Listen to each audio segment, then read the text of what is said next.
সফরে বেরিয়েছে, মরুভূমির মাঝখানে প্রতিমধ্যে প্রচন্ড তুফান আর বৃষ্টি।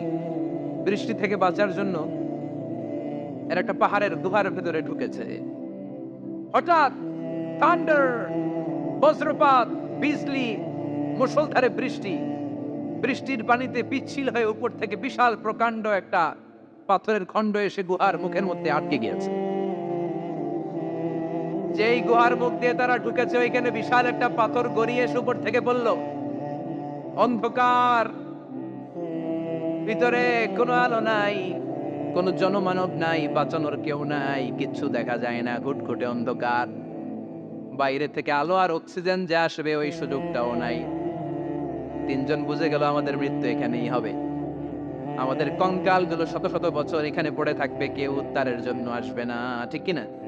বাঁচানোর কেউ নাই, অক্সিজেন যতটুকু আছে কিছুক্ষণ পরে এটাও শেষ হয়ে যাবে। তিনজনের একজন বলল, আমাদের বাঁচানোর কেউ নাই, একজন ছাড়া তিনি কে? আমাদের তিনজনের জীবনের এমন কোন নেক আমল আছে কিনা যেটা দিয়ে আল্লাহর কাছে দোয়া করা যায়? কার জীবনে কি নেক আমল আছে যেই নেক আমলটা দুনিয়ার কোনো মানুষকে দেখানোর জন্য করা হয় নাই, শুধু করা হয়েছে কার জন্য? এরকম কোন নেক আমল থাকলে দোয়া করা শুরু করো, এছাড়া আমাদের বাঁচার কোনো উপায় নাই। একজন দোয়া করা শুরু করলো। হাদিসে লম্বা একটা হাদিস, আমি সরল বঙ্গানুবাদ শোনাচ্ছি। একজন দোয়া করা শুরু করলো। একজন বলতে শুরু করলো, আল্লাহুম্মা কানা লি আবাওয়ান শাইখান কাবীরান। ও আল্লাহ, আমার বৃদ্ধ বৃদ্ধা মা বাবা ছিল, আমি পেশায় ছিলাম রাখাল। প্রতিদিন রাখালগিরি করার পরে, ছাগলের দুধ দহন করার পরে যখন বাসায় ফিরে আসতাম, সবার আগে আমি আমার আব্বা আম্মারে দুধ খাওয়াতাম। আব্বা আম্মাকে দুধ খাওয়ানোর পরে আমার সন্তানদের মুখে, আমার স্ত্রীদের মুখে আমি দুধ তুলে দিতাম। একদিন আমার আসতে দেরি হয়ে গেল, এসে দেখি আব্বা আম্মা ঘুমিয়ে গেছে।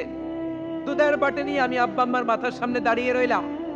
মনে মনে ভাবলাম, আব্বা আম্মা যখন ঘুম থেকে জাগবে, আব্বা আম্মারে আগে আমি দুধ খাওয়াবো, তারপরে ছেলে মেয়েরে খাওয়াবো, স্ত্রীদেরকে খাওয়াবো। দাঁড়িয়ে রইলাম। আমার ছেলে মেয়েরা এসে আমার কাছে বললো, আব্বা খাবার দাও। আমি দেই নাই। ক্ষুধার জ্বালায়, ক্ষুধার যন্ত্রণায় পাগল পড়া হয়ে আমার কলিজার টুকরা ছেলে মেয়েগুলো আমার পায়ের মধ্যে পড়ে কাঁপতে লাগলো, আব্বা একটু দুধ দাও, ক্ষুধা লেগেছে। ও আল্লাহ, আমি দেই নাই। ফজর পর্যন্ত দাঁড়িয়ে রইলাম। ফজরের সময় যখন আব্বা আম্মা ঘুম থেকে উঠলেন, সবার আগে আব্বা আম্মারে দুধ খাওয়ালাম, তারপরে ছেলে মেয়েদের মুখে তুলে দিলাম। ও আল্লাহ, ও আল্লাহ, ওই দিনে সারা রাতটা আমি দাঁড়িয়ে আব্বা আম্মার জন্য যে দাঁড়িয়েছিলাম, দুনিয়ার কাউরে দেখানোর জন্য নয়, শুধু তোমারে খুশি করার জন্য। ওই রাতের ইবাদতটা যদি তোমার কাছে পছন্দ হয়, বা ফাররিজ আন্না মা নাহনু ফি, আজকে যেই বিপদে আমরা আছি, বিপদ থেকে তুমি বাঁচা। বলার সাথে সাথে 1/3, 1/3 পাথরটা ডান দিকে সরে। সুবহানাল্লাহ পড়বেন না? এবার বাইরে থেকে আলো আসতে শুরু করেছে, অক্সিজেন ঢুকতে শুরু করেছে, তাদের মনের মধ্যে স্বস্তি ফিরে এসেছে। এবার দ্বিতীয় জন দোয়া শুরু করলো, আল্লাহ, আমার এক চাচাতো বোন ছিল, এত সুন্দরী, আমার জীবনে এত সুন্দরী নারী আমি দেখি নাই, এত সুন্দরী নারী। ওয়া কুনতু উহিব্বুহু বিআশাদ্দি মা ইউহিব্বুর রিজাল আন নিসা। একজন পুরুষ একজন নারীকে যত ভালোবাসতে পারে, আমি ঠিক ততটা ভালোবাসতাম আমার এই সুন্দরী কাজিনকে, চাচাতো বোনকে। কিন্তু আমার মনের কথা আমার চাচাতো বোনরা আমি বুঝাতে পারি নাই। একদিন লজ্জা শরমের মাথা খেয়ে চাচাতো বোনরা আমি বললাম, তোরে আমি বড্ড ভালোবাসি, একান্তে আমি তোরে চাই। চাচাতো বোন বলল, এত এত স্বর্ণ মুদ্রা যেদিন জমাতে পারবা ওই দিন আমারে বাবা। এবার আমি স্বর্ণ মুদ্রা জমাতে লাগলাম। জমাতে জমাতে জমাতে জমাতে বছর শেষে স্বর্ণ মুদ্রার থলে নিয়ে চাচাতো বোনের হাতে দিলাম। চাচাতো বোন আমার অপকর্মে রাজি হয়ে গেল। গোপন একটা রুমের ভেতরে আমরা ঢুকলাম, দুইজনেই জামা কাপড় খুলে নেকেড হলাম, জিনা করব, পাপ কাজ করব। একেবারে ফাইনাল ডেস্টিনেশন আমরা চলে গেলাম। পাপ কাজ যখন আমরা শুরু করব, ইন দা মিন টাইম আমার চাচাতো বোন আমার ডেকে বলে, ও আমার চাচাতো ভাই, ইত্তাকিল্লাহ, ইত্তাকিল্লাহ, আল্লাহরে ভয় কর, আমার সতীত্ব নষ্ট করে দিস না। আল্লাহ ওই মুহূর্ত থেকে ফিরে আসা কোনো পুরুষের পক্ষে সম্ভব ছিল না। ইত্তাকিল্লাহ, এই বাক্যটা শুনে, তোমার আওয়াজ শুনে আমার কলিজার মধ্যে কাঁপুনি ছুটে গিয়েছে। তোমার নাম শুনে আমি আর ধৈর্য ধারণ করতে পারি নাই। চিৎকার মেরে জামা পেড়ে ওই ঘর থেকে বের হয়ে গেলাম। ও আল্লাহ, শুধুমাত্র কেবলমাত্র একমাত্র তোমার ভয়ে ওই দিন আমি আমার চাচাতো বোনের সাথে পাপ কাজে লিপ্ত হই নাই। আল্লাহ রে, ওই দিনের আমলটা যদি তোমার দরবারে কবুল হয়ে থাকে, আজকের বিপদের দিনে তুমি আমাদের বাঁচাও। বলা মাত্রই এই তো আল্লাহর কাছে এত কবুল হয়েছে, কারণ আল্লাহর ভয়। এটা পৃথিবীর সবচেয়ে বড় ইবাদত, চিল্লায় বলেন ঠিক কিনা? যাদের হৃদয়ে আছে আল্লাহর ভয়, তারা কভু পথ ভুলে যায় না। আল্লাহর প্রেম ছাড়া এই দুনিয়ায় কারো কাছে কোনো কিছু চায় না, ঠিক কিনা? আল্লাহর ভয় আল্লাহর কাছে সবচেয়ে বড় প্রিয় ইবাদত। আল্লাহর কাছে দোয়াটা এত পছন্দনীয় হয়েছে, মুহূর্তের মধ্যে 2/3 পাথরটা গুহার মুখ থেকে ডান দিকে সরে যায়। 2/3 পাথর এখন সরে গিয়েছে। এবার তারা বেরোতে চেষ্টা করলো, দেখা যায় হাত বেরোয়, কারো পা বেরোয়, মাথা বেরোয়, কিন্তু পুরো বডিটা নিয়ে বেরোয়া যায় না। বাকি আছে কয়জন? কথা কর। এবার 3 নাম্বার লোক দোয়া করতে শুরু করেছে, আল্লাহ ইন্নী ইস্তাজারতু মুজারান ফাদাফা'তু সামানাহু। আল্লাহ আমি অনেকগুলো শ্রমিক ভাড়া করেছিলাম, তাদেরকে দিয়ে কাজ করিয়ে তাদের ঘাম শুকিয়ে যাওয়ার আগে প্রত্যেকটা শ্রমিকের পারিশ্রমিক আমি দিয়ে দিয়েছি। সবগুলো শ্রমিক আমার কাছ থেকে পারিশ্রমিক বুঝে নিয়েছে, একজন ছাড়া। একজন না নিয়ে চলে গেছে। তার টাকা তারে আমি বুঝাই দিতে পারি নাই। তার রেখে যাওয়ার টাকা দিয়ে আমি কয়েকটা ছাগল কিনলাম। ওই ছাগল পালতে পালতে বাচ্চা দিল, আরো বাচ্চা দিল, দিতে দিতে বিশাল ছাগলের ডেয়ারি ফার্ম বানালাম। 1 যুগ পরে ওই শ্রমিক এসে বলে, এ আমার মালিক, 12 বছর আগে তোমার কাছে কাজ করেছিলাম, টাকা কিন্তু নেই নাই, টাকা দাও। আমি বললাম, ওই যে বিশাল ছাগলের বড় একটা ডেয়ারি ফার্ম দেখা যায়, পুরো ডেয়ারি ফার্ম তোমার, ডেয়ারি ফার্মটা তুমি নিয়ে যাও। শ্রমিক আমারে বলতে লাগলো, তাস্তাজিউ মিন্নি, আমার সাথে ঠাট্টা করো নাকি? একদিনের পারিশ্রমিক দিয়ে ডেয়ারি ফার্ম হয় নাকি? যতটুকু টাকা তোমার কাছে আমি 12 বছর আগে পেতাম ততটুকু দিলেই চলবে। তারে আমি বুঝিয়ে বললাম, তোর টাকা দিয়ে ছাগল কিনেছি, ছাগলের ব্যবসা করে ডেয়ারি ফার্ম বানিয়েছি, একটার পর একটা ছাগল বাচ্চা দিতে দিতে আজকে হাজার হাজার ছাগলের এই ডেয়ারি ফার্ম, পুরো ডেয়ারি ফার্মটা আমি তোরে দিয়ে দিলাম। বলা মাত্র ওই শ্রমিকটা ডেয়ারি ফার্ম নিয়ে চলে গেল। মাবুদের এই কঠিন বিপদের দিন সে শুধু দাবি করেছিল তার পারিশ্রমিক, তার পারিশ্রমিকের টাকা তার হাতে দিলে সে খুশিতে পাকপাকু, কিন্তু তার বদলে পুরো ডেয়ারি ফার্মটা আমি তার হাতে তুলে দিয়েছি একমাত্র তোমার সন্তুষ্টির জন্য। ওই দিনের আমলটা যদি তোমার দরবারে একটুও ভালো লেগে থাকে রে মাওলা, আজকের কঠিন বিপদ থেকে বাঁচাও। বলতে দেরি, মুহূর্তের মধ্যে বিশাল পাথর খণ্ডটা গুহার মুখ থেকে ডান দিকে সরে যা। আল্লাহর শুকরিয়া করে 3 জন বের হয়ে যা। সহিহ বুখারীর বর্ণনা। আপনার জীবনে এমন কোন নেক আমল যদি থাকে যেটা শুধু আল্লাহর দেখানোর জন্য করছিলেন, আমরা আমল করব অবশ্যই দেখানোর জন্য, তবে মানুষকে নয়। কারা দেখানোর জন্য? আমাদের সব দেখানো হবে একজনকে, চিল্লায় বলেন তিনি কে? লা ইলাহা ইল্লাল্লাহ। আরেকটা হচ্ছে আল্লাহু আকবার। এই 4টার চেয়ে শ্রেষ্ঠ জিকির আর নাই। কথা বলেন, এটার এই 4টার ভিতরে ইল্লাল্লাহ আছে? কথা বলেন। এজন্য জিকিরকে আমরা খণ্ডিত করব। ঠিক যেমন যেমন সহি সুন্নাহ এসেছে তেমন তেমন জিকির করলে আপনার কলিজাটারে ঠান্ডা করে দিবে কে? ইল্লাল্লাহর ব্যাখ্যা থাকতে পারে। অনেকে ব্যাখ্যা করে যে এটার মধ্যে লা ইলাহা আছে, এটাকে গোপন রাখা হয়েছে, আমরা ইল্লাল্লাহ পড়ি না, ওটার দরকার নাই। বিশ্বনবী এবং সাহাবারা যেই পন্থায় জিকির করেছেন, যেই পন্থায় জিকির শিখিয়েছেন, ওইটার ভিতরে বরকত বেশি না কম? কথা বলেন, বেশি না কম? এজন্য বিশ্বনবী বললেন আল্লাহর কাছে প্রিয় কথা 4টা। একটা হলো সুবহানাল্লাহ, দ্বিতীয়টা হলো আলহামদুলিল্লাহ, তৃতীয়টা হলো লা ইলাহা ইল্লাল্লাহ, চতুর্থটা হলো আল্লাহু আকবার। সুবহানাল্লাহ, আমার সাথে সাথে আওয়াজ করে পড়েন সুবহানাল্লাহ, আলহামদুলিল্লাহ, লা ইলাহা ইল্লাল্লাহ, আল্লাহু আকবার, সুবহানাল্লাহ, আলহামদুলিল্লাহ, লা ইলাহা ইল্লাল্লাহ। আওয়াজ করে পড়েন আল্লাহু আকবার। মনে থাকবে? জিকিরের ওয়াজ শেষ। এগুলোর চেয়ে শ্রেষ্ঠ জিকির নাই। সবচেয়ে শ্রেষ্ঠ জিকির লা ইলাহা ইল্লাল্লাহ, সবচেয়ে শ্রেষ্ঠ কালিমা আল্লাহর কাছে এই 4টা। একটু খেয়াল করে দেখেন, এই প্রতিটা জিকিরের মধ্যে আমার আল্লাহর নাম আছে না নাই? সুবহানাল্লাহ আছে না? আলহামদুলিল্লাহ, লা ইলাহা ইল্লাল্লাহ, আল্লাহু আকবার। আল্লাহ ছাড়া আল্লাহর নাম থাকবে না যেই শব্দের মধ্যে ওই সমস্ত নাম আর হুই হুই হুই হুই, এগুলো দিয়ে কোনো জিকির করা যাবে? আবার আব্দুল্লাহ ইবনে আমর ইবনুল আস বর্ণনা করেন, বিশ্বনবী যখন জিকির গুলো করতেন, আমি বিশ্বনবীকে দেখেছি বিশ্বনবীর আঙ্গুলের কড়াই জিকির গুনতেন। সুবহানাল্লাহ পড়েন। দেখতেছেন আমার হাত দেখা যায়? দেখা যায়। রাআইতুন নাবিয়্যা, আব্দুল্লাহ ইবনে আমর ইবনুল আসের বর্ণনা, রাআইতুন নাবিয়্যা ইয়াকিদুত তাসবিহা বিয়ামিনিহি, আমি বিশ্বনবীকে ডান হাতের গিড়ার ভেতরে তাসবিহ গুনতে শুনেছি, তাসবিহ গুনতে দেখেছি। সুবহানাল্লাহ পড়েন। এখন আমরা লম্বা তাসবিহ ছড়া নেই না, এটা জায়েজ, কিন্তু শ্রেষ্ঠ হচ্ছে হাতের গিড়ায় গণা। এই প্রতিটা গিড়া in the day of judgment আপনার পক্ষে সাক্ষী দিবে। মনে থাকবে? কিভাবে গুনবেন? বা হাতে না ডান হাতে? ডান হাত উঁচু করেন সবাই, এইভাবে। নামাজ শেষ, আল্লাহু আকবার পড়ে 3 বার ইস্তিগফার পড়ে গোনা শুরু, এইভাবে সুবহানাল্লাহ। ঠিক আছে? এরপর আলহামদুলিল্লাহ, এরপর আল্লাহু আকবার। সবাই রাজি তো? সবাই রাজি? আল্লাহ তুমি কবুল করো। আরো জোরে পড়েন আমিন। তাহলে আমরা তাওবার পদ্ধতি জানলাম, কেন আমরা ইস্তিগফার পড়বো জানলাম, এরপরে জিকিরের খুঁটিনাটি জানলাম। এবার কেমন করে আল্লাহর কাছে দোয়া করবো এটাও জানার দরকার আছে না নাই? বিশ্বনবী বললেন দোয়া মুখুল ইবাদা, দোয়া হলো ইবাদতের নির্যাস। যে দোয়া করে না সে কিছুই করে না। তিরমিজির আরেক বর্ণনায় বিশ্বনবী বললেন আদ-দুআ হুয়াল ইবাদা, দোয়াটাই হলো ইবাদত। দোয়াটাই ইবাদত। ধরেন আমি দোয়া করা শুরু করলাম, এটাই ইবাদত। নামাজ যেমনি ইবাদত, জিকির যেমনি ইবাদত, হজ করা যেমনি ইবাদত, দোয়া করাটা। এজন্য প্রতি নামাজের শুরুতে দোয়া আছে না নাই?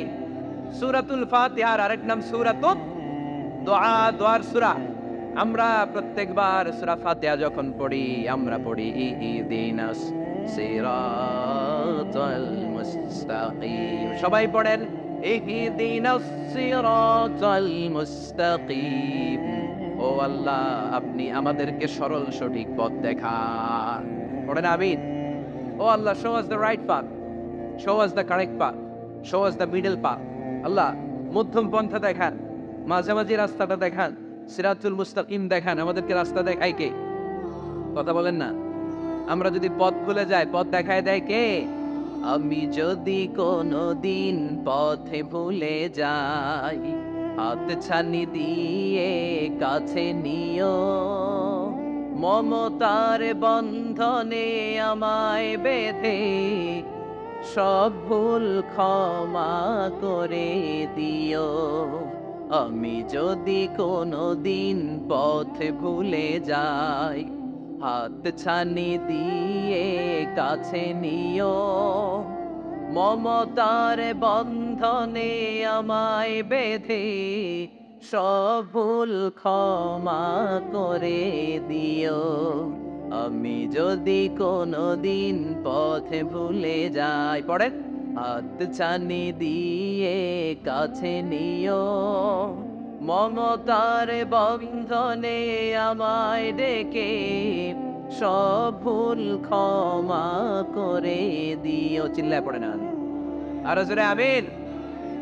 এজন্য বিশ্বনবী বললেন যে দোয়া বাদ দিল তার সব বাদ। কারণ দোয়া দিয়ে নামাজ শুরু, দোয়া দিয়ে সব শুরু, দোয়াটাই হলো ইবাদত। চিল্লায় বলেন ঠিক কিনা? আর দোয়া ও সিলাহুল মুমিন, দোয়া হচ্ছে মুমিনের উইপন, অস্ত্র, মুমিনের বড় অস্ত্র। যেখানে সবকিছুর দৌরাত্ম্য শেষ, ওইখানে দোয়ার দৌরাত্ম্য শুরু। যেখানে সবকিছুর কারিশমা শেষ, ওখান থেকে দোয়ার কারিশমা শুরু। এরকম অনেক ক্যান্সারের মতো দুরারোগ্য ব্যাধিতে আক্রান্ত, ডক্টর ফাইনালাইজ করে দিয়েছে বাঁচবে না, 2 মাস বাঁচবে। কয় মাস? কথা বলেন। মাত্র 2 মাস সে বাঁচবে।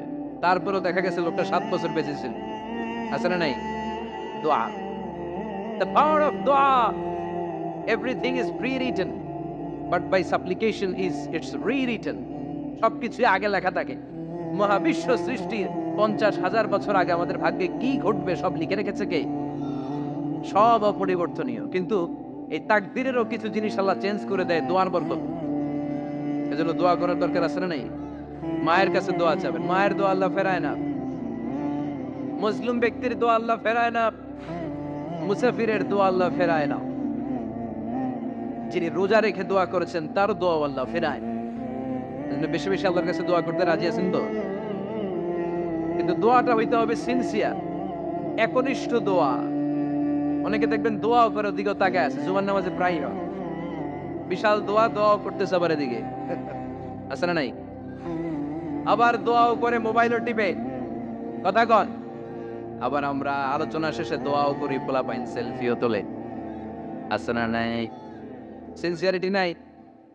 আপনার কি পরিমাণে সিনসিয়ারিটি আছে এটার উপর ডিপেন্ড করবে আপনার দোয়া কবুল হবে কি হবে না। একজন দোয়া করলে মুহূর্তে কবুল, চোখ বন্ধ করলে আল্লাহর আরশে চলে যায়, মদিনার সাথে ওর কানেক্টিভিটি বেড়ে যায়। আল্লাহর সাথে কানেক্টিভিটি বেড়ে যায়, সে ফিল করে সে আল্লাহর সাথে কানেক্ট হয়ে গিয়েছে। আর আরেকজন দোয়ার মধ্যে খুঁজে কিছু পায় না, আছে না নাই? তো দুই দোয়ায় পার্থক্য আছে না? কথা কন। এজন্য সম্মানিত ভাইরা, দোয়াই যখন করবেন সিনসিয়ারলি করবেন, কানেক্টিভিটিটাকে স্ট্রং করার চেষ্টা করবেন। সিনসিয়ার দোয়া is like a missile. Missile নাম শুনছেন? হামলা করে না, মিসাইল হামলা করেছে ইসরায়েল, শোনেন নাই? মারলে একেবারে ধ্বংস করে যায় সব। এই মিসাইল হামলা, ড্রোন হামলা, এগুলো লক্ষ্য বস্তু ভেদ করে ভয়ঙ্কর ভাবে ইঞ্চি ইঞ্চি, মাইক্রো ইঞ্চি মেপে মেপে এমন ভাবে এই বোমাটা মারবে ঠিক জায়গা মতো এটা ফিট হয়ে যাবে। তেমনি দোয়ার মতো আপনি যদি দোয়া করতে জানেন, একনিষ্ঠতার সাথে সিনসিয়ারিটি সাথে যদি দোয়াটা করে ফেলতে জানেন, এই দোয়া মুহূর্তে আল্লাহর আরশে যে নক করবে। সুবহানাল্লাহ পড়েন। আর মুমিনের দোয়া কখনো ফেরত যায় না।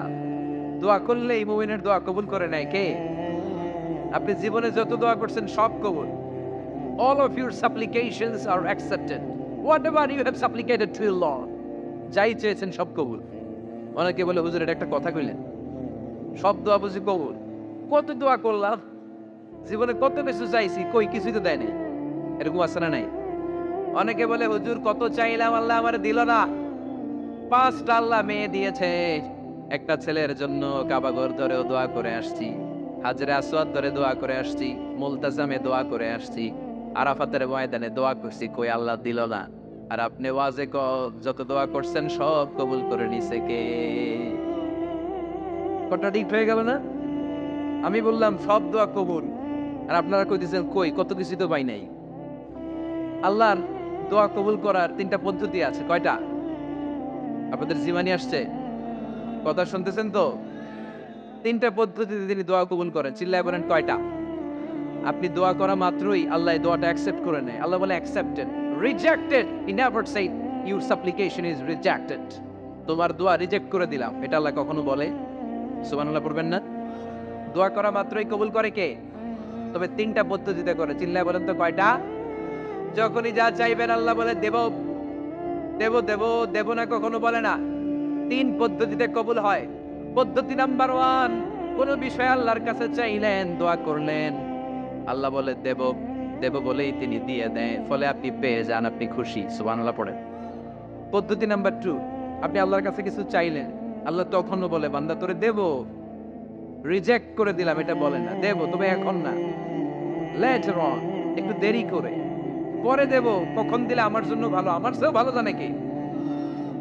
তাহলে মাঝে মাঝে সাথে সাথে দেয়, মাঝে মাঝে দেরি করে দেয়। পদ্ধতি নাম্বার 3, আল্লাহর কাছে দোয়া করলেন, আল্লাহর কাছে কায়মন বাক্যে চাইলেন, তখন আল্লাহ বলে বান্দা আমি দেব, তুই নিরাশ হইস না, তবে এখন দেব না, দেরি যেদিন বিপদে পড়ে যাবি ওই দিন দেব। যেদিন পিতা সন্তানরে চিনে না, সন্তান পিতারে চিনবে না, পীর সাহেব মুরিদরে চিনবে না, মুরিদ পীর সাহেবরে চিনবে না, মুসল্লি ইমাম সাহেব চিনবে না, ইমাম মুসল্লি চিনবে না, নেতা কর্মী চিনবে না, কর্মী নেতারে চিনবে না। চিনলে এখন ঠিক কিনা? কেউ কাউরে চিনবে না, কেউ কাউর কোনো উপকারে আসতে পারবে না। ওই কঠিন দিনে তোরে আমি দেব রে গোলাম। তাহলে এই যে এতগুলা দোয়া ছোটবেলা থেকে আনটিল টুনাইট, এই রাত পর্যন্ত যে দোয়াগুলো আল্লাহর কাছে করছেন, লস হয়েছে? চিল্লায় বলেন লস হয়েছে না লাভ? লস না লাভ? আল্লাহ বলে গোলাম চা বেশি বেশি দোয়া কর, উজিবু দাওয়াতাদ দাঈ ইদা দাআন। আমার বান্দা আমার কাছে চাইতে দেরি হয়ে যায়, দোয়া কবুল করতে দেরি হয়, এজন্য বারবার চাইতাম। না দিলেও চাও, না দিলেও হয় একটু পরে দিন, দেরি করে দিবে, যখন আমার জন্য উপকার হবে, ভালো হবে, তখন দিবে, তা না হলে কিয়ামতের ময়দানে দিবে। চিল্লায় বলেন ঠিক কি না? বেশি বেশি দোয়া করুন, সবার জন্য করবেন, নিজের জন্য করবেন, ফ্যামিলি মেম্বারসদের জন্য করবেন, শুভাকাঙ্ক্ষীদের জন্য করবেন, শত্রুদের জন্য বেশি করবেন, হেটার্স যারা আছে ওদের জন্য বেশি দোয়া। আল্লাহ যেন এগুলোর হেদায়েত দেয়। ইসলাম বিরোধী যারা, এদের জন্য দোয়া। হিন্দু বন্ধু থাকলে এদের জন্য দোয়া, হেদায়েতের দোয়া, ঠিক কিনা? সবাই সবার জন্য দোয়া করেন। অনেকে কয় হুজুর আমি আরেকজনের জন্য করবো কেন, হ্যাটটা হ্যাঁ করবো, আমার দোয়া আমি করুন, আছে না নাই? না, আপনি তার জন্য করবেন। আপনি যদি আপনার ভাইয়ের জন্য দোয়া করেন, ফেরেশতারা বলে ওয়ালাকা বিমিসলিন, মানে আল্লাহ সে তার ভাইয়ের জন্য যে দোয়া করলো, এই দোয়াটা আগে তার জন্য তুমি কবুল করে নাও। আপনি যদি দোয়া করেন আল্লাহ আমার ভাই অসুস্থ, তুমি তারে সুস্থ করে দাও, ফেরেশতারা বলে আল্লাহ যেই লোকটা দোয়া করলো তার মধ্যে যদি কোনো রোগ থাকে আগে তারে সুস্থ করে দাও, পরে বাইরে। ফেরেশতাদের দোয়া কবুল করে নেয় কে? আপনার দোয়া কবুল হইতেও পারে, নাও হইতে পারে, কিন্তু ফেরেশতারা আল্লাহর কাছে দোয়া করলে এটা কবুল হবে না? আপনি যদি দোয়া করেন, আল্লাহ আমার ভাইয়ের আর্থিক অবস্থা খুব খারাপ, তারে ধনী বানিয়ে দাও, ফেরেশতারা বলে ওয়ালা কাবি মিসলিন, ও আল্লাহ, এই দোয়াকারী তার ভাইয়ের জন্য যে এই দোয়াটা করেছে, আগে তার জন্য দোয়াটা কবুল করে নাও। সুবহানাল্লাহ পড়েন। এজন্য বেশি বেশি দোয়া করতে রাজি আছেন? বারবার চাই, সকালে বিকালে দুপুরে রাতে শীতকালে গ্রীষ্মকালে সব সময় আমরা দোয়া করবো কার কাছে? আল্লাহর কাছে। বারবার চাইলে আল্লাহ খুশি হয়ে, বারবার না চাইলে আল্লাহ রেগে যায়। দুনিয়ার সিস্টেমের একেবারে বিপরীত। আমি যদি এই ভাইয়ের কাছে কোন একটা বিষয় নিয়ে আজকে যাই, ভাই আমারে 1000 টাকা দেন, বিপদে পড়ছি, দিল 1000 টাকা, নেন, বিপদ সাহেব উদ্ধার হন। এক সপ্তাহ পরে আবার ভাইজান বড় বিপদে আছে, 1000 টাকা, তারপরে উনি লজ্জায় পড়ে দিবে, আসছে যখন দেই। পরের সপ্তাহে আবার মিয়া সাহেব 1000 টাকা, ওই দিন বলবে ভাই 1000 নাই, 500 নিয়ে যান, কথা কম। এর পরের মাসে যদি বলি ভাই বিপদে পড়ছি, দিবে নাকি? লাঠির বাড়ি আছে না নাই? প্রতি সপ্তাহে সপ্তাহে তোমার বিপদ, কথা কন। তার মানে এই দুনিয়ার সিস্টেম হচ্ছে, একটা বিষয় নিয়ে বারবার কারো কাছে যাওয়া যায় না, চাওয়া যায় না, শরম লাগে, কথা কন। কিন্তু আল্লাহর সিস্টেমটা একেবারে উল্টো। আল্লাহর কাছে বারবার না যাইলে, না চাইলে তিনি রেগে যায়। তিরমিজির বর্ণনা, ইন্নাহু মান লাম ইয়াসআলিল্লাহ ইয়াগদাব আলাইহি, যে ব্যক্তি কোনো বিষয় নিয়ে বারবার বারবার আল্লাহরে বিরক্ত করে না, তার উপর আল্লাহ রেগে যায়। আর বারবার চাইতে চাইতে চাইতে চাইতে চাইতে চাইতে যে লোকটা আল্লাহরে বিরক্ত করতে চায়, তার উপর আল্লাহ খুশি হয়ে যায়। এজন্য চাবেন আল্লাহর কাছে আজকে থেকে, চাবেন চাবেন চাবেন। দোয়া করলে যে কবুল হয় বিশ্বাস হয় মুসলমান। নেক আমলের ওসিলা দিয়ে দোয়া কবুল হয়। আপনার জীবনে যদি কোনো নেক আমল থেকে থাকে, যে নেক আমলগুলো আপনি আল্লাহর সন্তুষ্টির জন্য করেছেন, আমি আজকের মাহফিল আল্লাহর নামে একটা কসম কেটে বলে যাই, ওয়াল্লাহি আল্লাহর কসম করে আমি আপনাদের বলছি, আপনার জীবনের এমন কোন নেক আমল যদি থাকে, যে আমলটা শুধুমাত্র কেবলমাত্র আপনি আল্লাহকে খুশি করার জন্য করেছিলেন, ওই নেক আমলের ওসিলা দিয়ে দোয়া করতে দেরি হবে, দোয়া কবুল হতে দেরি হবে। বিশ্বাস হয়? সন্দেহ লাগছে মনে হয়? বিশ্বাস হয় সবার? নেক আমলের ওসিলা, ওই নেক আমলটা শুধুই হয়েছে কার জন্য? চোখের পানি ছাড়ছিলেন এক রাতে আল্লাহর ভয়ে, কাউরে দেখানোর জন্য না, ওই নেক আমল।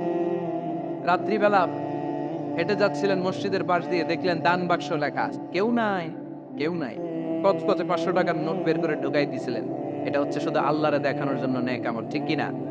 আল্লাহ কাসিরুন ইনদাল্লাহ বাইনাকা আনতা ওয়া বাইনাল্লাহ, যেটা আল্লাহ ছাড়া কেউ দেখেনি।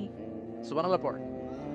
এমন কোন আমল যে আমলটা আপনি করেছিলেন শুধু আল্লাহর খুশির জন্য, ওই আমলের ওসিলা দিয়ে দোয়া করলে কবুল করবে কে? হেদায়েত দেওয়ার মালিক একজন, চিল্লায় বলেন তিনি কে? একটা সিজদা, একটা সিজদা, একটা সিজদার আদেশকে অমান্য করার কারণে ইবলিস জাহান্নামীদের সর্দার, চিল্লায় বলেন ঠিক কিনা? وَإِذْ قُلْنَا لِلْمَلَائِكَةِ اسْجُدُوا لِآدَمَ فَسَجَدُوا إِلَّا إِبْلِيسَ أَبَى وَاسْتَكْبَرَ وَكَانَ مِنَ الْكَافِرِينَ। আল্লাহ বললেন, ও ফেরেশতাকুল সবাই আমার আদেশ মোতাবেক আদমকে সেজদা করো। সবাই সেজদা করলো, একজন ছাড়া, সে কে? আরো জোরে বলেন কি নাম? আবা, অস্বীকার করলো, ওয়াস্তাকবার, অহংকার দেখালো, কানা মিনাল কাফিরিন, কাফিরদের অন্তর্ভুক্ত হলো, জাহান্নামীদের সর্দার হলো। কয়টা সেজদার আদেশ? আওয়াজ করে বলেন, কয়টা সেজদার আদেশ অমান্য করছে? সেজদা কয়টা দেয় নাই? আপনি দেন নাই কয়টা? হ্যাঁ, আমরা দেই নাই কয়টা? এক সেজদা না দিয়ে জাহান্নামীদের লিডার। আমরা সেজদা মিস করছি কয়টা? কয়টা? মুসলমান সেজদায় লুটিয়ে পড়তে হবে একজনের খুশির জন্য, তিনি কে? তাহলে কোরআনকে যে প্রশ্ন করেছি, কোরআন সব উত্তর দিয়ে ফেললো। কোরআন আমাদেরকে জানিয়ে দিল, তোমরা সবাই আল্লাহর নৈকট্যপ্রাপ্ত বান্দা হতে চাও, আল্লাহর কাছের বান্দা হতে চাও, তাহলে ওয়াসজুদ, কি করো? সবাই বলে নাই, আওয়াজ করে বলো মুসলমান, ওয়াসজুদ মানে কি? সেজদা করো। সেজদা করলে আল্লাহর কাছে যাওয়া যায়। মনের যত জ্বালা যন্ত্রণা দুঃখ ব্যথা আপনি সেজদায় পড়ে আল্লাহরে বলেন। কোনো বায়া লাগবে না, কোনো মিডিয়া লাগে না, কোনো সিরিয়াল লাগে না, কোনো অ্যাপয়েন্টমেন্ট লাগে না, ডাকতে দেরি, ডাকে সাড়া দিতে দেরি হয়। তাহলে কোরআনের আলোকে আজকে আমরা জেনে গেলাম, আল্লাহর কাছে যেতে হলে সেজদায় লুটিয়ে পড়তে হয়। এবার আমরা সুন্নাহর আলোকে জানার চেষ্টা করব কি করে আল্লাহর কাছে যেতে হয়। শুনবেন? কষ্ট হচ্ছে নাকি আপনাদের? সুন্নাহকে যদি আমরা জিজ্ঞেস করি, বিশ্বনবী রেখে যাওয়া সুন্নাতে যদি আমরা একটু তালাশ করি, একটু স্ক্যানিং করি, একটু চোখ বোলাই, তাহলে সুন্নাহ আমাদেরকে বলে বেশি বেশি নফল ইবাদত করো আর আল্লাহর নৈকট্য হাসিল করো। সুবহানাল্লাহ বলবেন না? কোরআন বলেছে সেজদায় লুটিয়ে পড়ো। যা যা বললাম আমি ওঠার আগে জিজ্ঞেস করে আবার শুনে যাব, কারণ আমি মনে করি এটা ক্লাস। এটা কি ক্লাসে পড়া দেওয়া নেওয়া আছে না নাই? এতক্ষণ পড়ানোর পরে জিজ্ঞেস করার দরকার আছে না নাই? কোরআন বলছে কি আর সুন্নাহ কি বলে? নফল ইবাদত। আওয়াজ করে বলতে হবে সুন্নাহ কি বলে?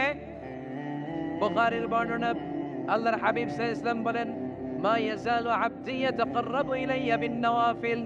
বান্দা যত বেশি নফল ইবাদত করতে থাকে, করতে করতে করতে করতে বান্দা আমার কাছের নৈকট্য প্রাপ্ত বান্দা হয়ে যায়। হাত্তা উহিব্বাহু, এরপর আমি আমার বান্দারে এত ভালোবাসি, কুনতু সামআহুল্লাযী ইয়াসমাউ বিহি। বান্দা যখন শোনে সে তার নিজের কান দিয়ে শোনে না, আমি আল্লাহর কানে শোনে। কুনতু বাসারাহুল্লাযী ইউবসিরু বিহি, বান্দা যখন দেখে নিজের চোখে দেখে না, আমি আল্লাহর চোখে দেখে। ওয়া ইয়াদাহুল্লাযী ইয়াবতিশু বিহা, বান্দা যখন কিছু ধরে বান্দার হাতে ধরে না, আমি আল্লাহর হাতে ধরে। ওয়া রিজলাহুল্লাযী ইয়ামশি বিহা, বান্দা যখন হেঁটে যায় ওর নিজের পায়ে হাঁটে না, কেমন যেন আমি আল্লাহর পায়ে হাঁটে। আওয়াজ করে বলতে হবে আল্লাহু আকবার। মানে আল্লাহ বোঝাতে চাইলেন আমি তখন তার কান হয়ে যাই, আমি তখন তার চোখ হয়ে যাই, আমি তখন তার হাত হয়ে যাই, আমি তখন তার পা হয়ে যাই। আমার আর তার মাঝে আর কোনো ফারাক থাকে না, সে আমার একেবারে নিকটে চলে আসে। আওয়াজ করে পড়েন সুবহানাল্লাহ। এজন্য বিশ্বনবী সাল্লাল্লাহু আলাইহি ওয়াসাল্লাম বদরের প্রান্তরে তলোয়ার নাই, ঘোড়া নাই, ওট নাই, সৈন্য সামন্ত নাই, না খেয়ে হাড্ডি সারা ৩১৩ জন মুসলমানকে নিয়ে আল্লাহর উপর ভরসা করে বদরের প্রান্তরে দাঁড়ালেন। আর ওইদিকে কাফেরদের সৈন্যবাহিনী ছিল ১,০০০। কয় হাজার? মুসলমান কয়জন? মাত্র ৩১৩ জন। ওদের কাছে অস্ত্র শস্ত্রে সজ্জিত সেনাবাহিনী। বিশ্বনবীর ৩১৩ জনের কাছে তলোয়ার নাই, ঘোড়া নাই, কিচ্ছু নাই। বিশ্বনবী আল্লাহর উপর ভরসা করে এক মুষ্টি বালি নিয়ে ওয়াশাহাতিল ওযু, কাফেরদের চোখগুলো ধ্বংস হোক বলে তিনি বালুগুলো ছড়িয়ে দিলেন। মুহূর্তের মধ্যে ১,০০০ সৈন্যবাহিনীর কাফের সৈনিকদের চোখের মধ্যে ধূলিকণা পৌঁছে দিল কে? আল্লাহর হাবিব সাল্লাল্লাহু আলাইহি ওয়াসাল্লাম বদরের প্রান্তর থেকে এক মুষ্টি বালু নিয়ে বললেন শাহাতিল ওযু, বলে তিনি বালু ছড়ে মারলেন। ১,০০০ সৈন্যবাহিনীর চোখের মধ্যে বালু ছড়াই দিছে কে? বুঝে শুনে উত্তর দিয়েন। এখানে ১,০০০ লোক দাঁড়ানো, আমি বালু নিলাম, গায়ের যত জোর আছে সবার চোখের দিকে মারলাম। ১,০০০ জনের চোখের ভিতরে ঢুকবে সর্বোচ্চ ৫ জন, বেশি হইলে ১০ জন, তার চেয়ে বেশি হইলে ২০ জন, বেশি হইলে ৫০ জন। বুঝে শুনে উত্তর দিয়েন। আমার মুষ্টিবদ্ধ বালু ছুঁড়ে মারলে ১,০০০ মানুষের চোখের মধ্যে পড়বে? আওয়াজ করে বলেন পড়বে? এজন্য আল্লাহ বলেন নবী ওটা তুমি মারো না, ওটা আমি মারছি। সুবহানাল্লাহ নাই? আল্লাহ বিশ্বনবীর এটাকে বলেন ওমা রামাইতা ইয রামাইতা ওয়ালাকিন্নাল্লাহা রামা। নবী হে, বালু তুমি ঠিকই তোমার হাতে নিয়েছো, কিন্তু আমি আল্লাহ নিজ দায়িত্বে ১,০০০ কাফেরের চোখের ভেতরে বালুগুলো পৌঁছে দিয়েছি। তাহলে বান্দা যখন নফল ইবাদত করে তখন বান্দার হাত আর বান্দার হাত থাকে না, ওইখানে আল্লাহর হাত যুক্ত হয়ে যায়। বান্দার পা থাকে না, সেখানে আল্লাহর পা যুক্ত হয়ে যায়। বান্দা যখন দেখে নিজ চোখে দেখে না, আল্লাহর দৃষ্টিশক্তি সেখানে যুক্ত হয়ে যায়। চিল্লায় বলেন ঠিক কি না? এজন্য নফল ইবাদত করতে রাজি আছেন তো? সুনানে তিরমিজির বর্ণনায় আল্লাহর হাবিব সাল্লাল্লাহু আলাইহি ওয়াসাল্লাম বললেন হাদিসে কুদসি কিয়ামতের দিন বান্দার যখন ফরজে ঘাটতি হবে, কিসে ঘাটতি হবে? ফরজে। আল্লাহ পাক বলবেন উনজুরু আল্লি আবদি মিন তাতাওয়ু, ও ফেরেশতারা দেখো তো আমার বান্দা নফল করছে কিনা। ফরজে যেহেতু তার ঘাটতি, দেখো তো আমার বান্দার কোনো নফল ইবাদত আছে কিনা। ফেরেশতারা বলবে আছে। আল্লাহ বলবেন তাহলে ফরজগুলার যেহেতু ঘাটতি, নফল থেকে কিছু এনে ফরজে বসাই দিয়ে এগুলোর ফরজ বানায় দাও। এজন্য নফল ইবাদতের দরকার আছে না নাই? ফরজ তো করাই লাগবে, এটা কম্পালসারি, এটার মাফ নাই, এটা অব্লিগেটরি। নফল করে আল্লাহর কাছে যাওয়া যায়, নফল হচ্ছে ওভারটাইম। নফল ইবাদত কেমন? আওয়াজ করে বলেন। তাহলে কোরআনের আলোকে আমরা জানলাম যে আল্লাহর কাছে যেতে হলে কি করতে হয়? সেজদা দিতে হয়। আর সুন্নাহর আলোকে আমরা জানলাম আল্লাহর কাছে যেতে হলে কি করার মাধ্যমে কাছে যেতে হয়? আওয়াজ করে বলেন। নফল ইবাদত করতে রাজি আছেন সবাই? সবচাইতে শ্রেষ্ঠ নফল ইবাদত হচ্ছে কোরআনের তেলাওয়াত, ঠিক কি না? আল্লাহর হাবিব সাল্লাল্লাহু আলাইহি ওয়াসাল্লাম বলেন, নফল ইবাদতের মাধ্যমে আল্লাহর কাছে যেতে চাও, নৈকট্যপ্রাপ্ত বান্দা হতে চাও, আফদালুল ইবাদাতি তিলাওয়াতুল কোরআন। সবচাইতে যত নফল ইবাদতের লিস্ট হতে পারে, এই লিস্টে র্যাঙ্কিং এ 1 নাম্বার থাকবে কোরআনের তেলাওয়াত। এই কোরআন তেলাওয়াত করতে রাজি আছেন তো? আমার হাতে যে কিতাবটার নাম কি?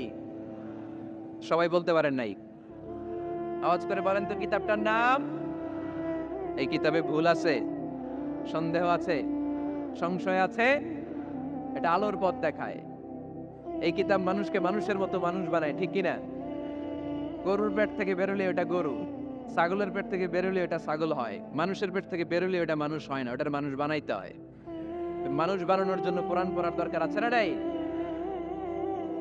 তাহলে নফল আবাদত করে আমরা আল্লাহর নৈকট্য পেতে চাই। 1 নাম্বার যে আবাদতের কথা আপনাদেরকে শোনালাম সেটা হচ্ছে কোরআনের তেলাওয়াত।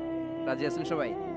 ফজরের পরেই এই নিমসার এলাকায়, এই কুমিল্লা এলাকায় কোরআনের সুমধুর বাণীতে আমাদের গ্রামগুলো মুখরিত থাকতে হবে। আওয়াজ করে বলেন ঠিক কিনা? একটা সময় ছিল আমার বাংলার 68,000 গ্রাম থেকে ফজরের পর কোরআনের ধ্বনি শোনা যেত। 68,000 গ্রাম থেকে, মক্তবগুলো থেকে আল্লাহর বাণী শোনা যেত। কিন্তু এখন নানা ষড়যন্ত্রের কবলে পড়ে আমাদের মক্তব বন্ধ হচ্ছে, আমাদের কোরআন তেলাওয়াত থেমে যাচ্ছে। কোরআনের তেলাওয়াত কশিনকালেও থামায় দেওয়া যাবে না, চিল্লায় বলেন ঠিক কিনা? রোজ সকালে শুনতাম আগে আল কোরআনের বাণী রে, আল কোরআনের বাণী, এখন শুনি সারে গামার দীপ্ত ফ্যান ফ্যানানি।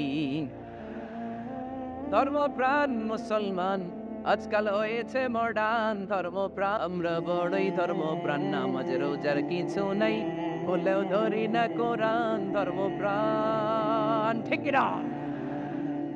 প্রতিদিন কোরআন শিখায় যে তার পকেট যায় ফাঁকা রে, তার পকেট যায় ফাঁকা। সপ্তাহে 2 দিন গান শিখায় যে নেয় তো 1000 টাকা। ধর্মপ্রাণ মুসলমান আজকাল হয়েছে মডার্ন, ধর্মপ্রাণ ধর্মপ্রাণ আমরা বড়ই ধর্মপ্রাণ, নামাজ রোজার কিছু নাই, বলেও ধরি না কোরআন। ধর্মপ্রাণ, আমরা কি এমন ধর্মপ্রাণ হতে চাই? ফজরের পরে আমাদের সিলেবাস কি? কোরআন তেলাওয়াত। আওয়াজ করে সবাই বলেন, ফজরের সালাতের পরে আমাদের প্রতিটি পরিবারে, প্রতিটি ঘরের সিলেবাস কি? তাহলে কোরআন